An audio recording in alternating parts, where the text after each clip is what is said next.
Hi there, I'm Phil. I'm Suzy, and we got married at Rosebery Steading on the 6th of July 2024. I am a physio and Phil is a doctor, and we met at the Royal Infirmary of Edinburgh. We worked on the same ward for 2 weeks, and at the end of those 2 weeks he asked me out on a date. We never looked back since, really. I think I probably knew from quite early on that something was going to happen. We arranged to go back to a hotel up north called the Isle of Eriska Hotel, which was a place where we'd gone on our first holiday together. And we went up one January, 18 months before the wedding, and got down on one knee on a stony beach in slightly cloudy, slightly wet conditions, but yeah, it was lovely, very romantic. Yeah. After the proposal, we started wedding planning pretty quickly. We kind of shortlisted what we wanted from a wedding venue in terms of we wanted on-site accommodation.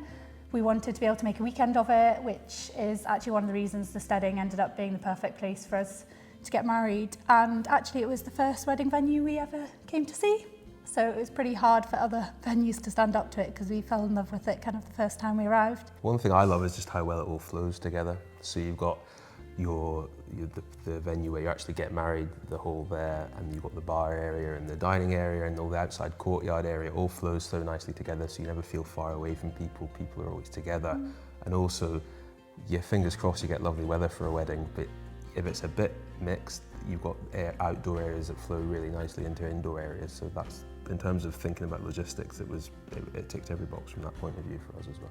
Rosebery has the history behind it and the beautiful kind of rustic nature that it used to be the old Steading, but it's so bright, it's so modern in terms of actually when you go into the accommodation.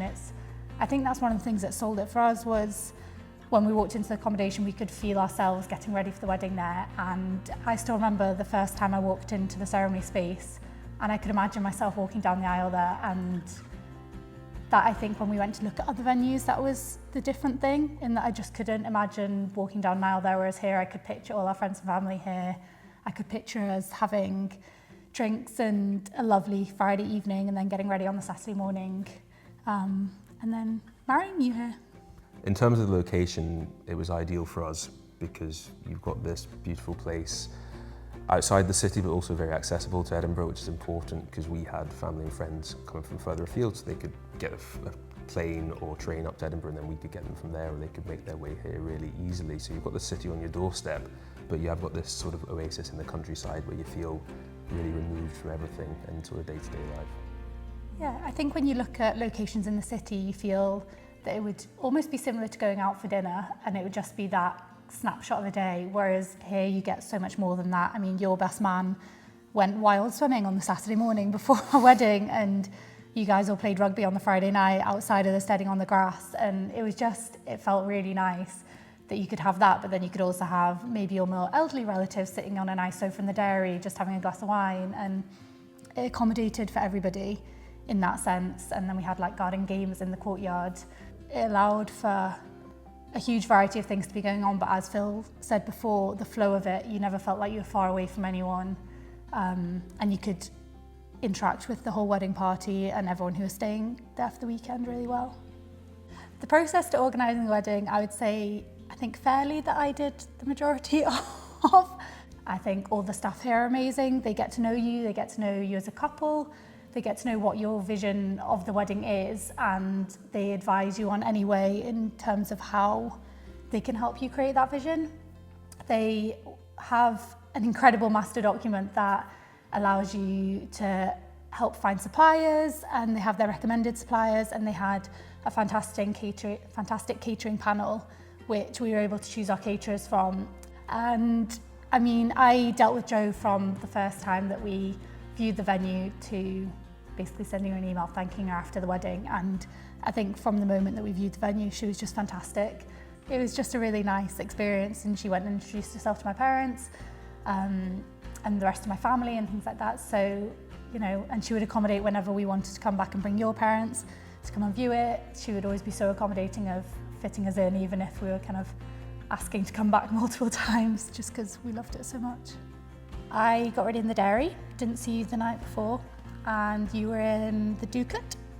And then we had the family in the farmhouse, which was quite nice because they kind of had their own wee bit. The dairy was just amazing because it's such a big open space, open plan living room. So We could have everybody having their hair, makeup getting ready, people popping in and out to get breakfast. So it wasn't kind of we were hidden away. We could still chat to people, apart from you, obviously, because you couldn't see me. But it was nice that the boys had their separate accommodation and the girls had theirs, and the family had theirs as well. And then we greeted everyone, or you greeted everyone in the courtyard as they kind of came in, and came through to the ceremony space. And yeah, we had the ceremony through there, but beforehand I came into the bar area with my dad, and got ready to walk down the aisle behind the big curtain, which was amazing. And it was nice to be able to peek through and see everyone sitting down and see you waiting at the top of the aisle for me. Yeah, after that, we went out into the courtyard for our confetti throw. Yeah, through the archway. Yeah, through the archway.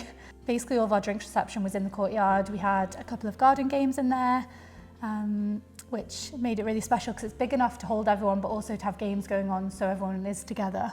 We went and had our wedding breakfast in the threshing barn, and then came back to where the ceremony was for our ceilidh later in the evening. So it actually worked out perfectly, and then the bar is at the end of where the ceilidh was, so it was quite nice for people who needed a break from the hours of ceilidhing, or just to rest their feet and have a drink and then join back in.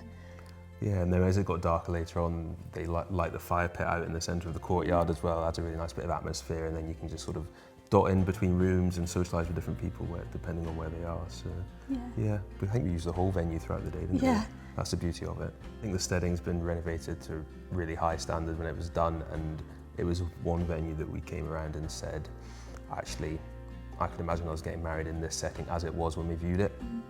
The beauty of the Steading is that you could put very minimal decoration in, and the aspects of the Steading shine through, and they are beautiful in itself, like from the wooden beams to the stonework to everything. You don't need a lot of floral displays to cover things up because it is so beautiful. So we did go for a more minimalist view, I think. We had flowers at the top of the aisle. It's a rectangle, kind of not arch, but sort of framing for the top of the aisle, and we obviously had flowers just dotted around for the tables and things like that, but we really didn't cover up much else because I think the Steading is so beautiful on its own. My favourite photo from our wedding is sitting on the couch with a bottle of Bolly with our feet up and having a glug of it whilst I think everybody else was probably lining up for the confetti outside. And I think that just sums up us, the feeling of the venue, because it's relaxed but it's intimate, and it just sums up the whole weekend for me. I loved it. That's definitely in my top 3. I'm going to go for, there's a really nice photo of the head table through in the threshing barn when my best man's giving his speech, and I can't remember exactly what he was saying, but everyone at the table has just got a smile and a laugh on their face, and that just for me captures that part of the day and being in the dinner, the noise, the atmosphere, and just those special memories. So I'd say that. Yeah, that's a good one. I would recommend Rosebery Steading to absolutely everyone. I think if I could come back and have my 30th here and my 40th here and have all my friends back, I would do it in a heartbeat. I think it was the most special venue, and I think it just was the only place that could have made our wedding as special as it was and as incredible as it was. Yeah, I'd agree. I mean, I think it just ticked every box for us in terms of what we wanted from a venue. Beautiful space, beautiful surroundings, incredible team of people that work here to bring your ideas to fruition, really. And I would say, it's somewhere that we would definitely like to come back to in the future. So, would recommend it to anybody for a wedding.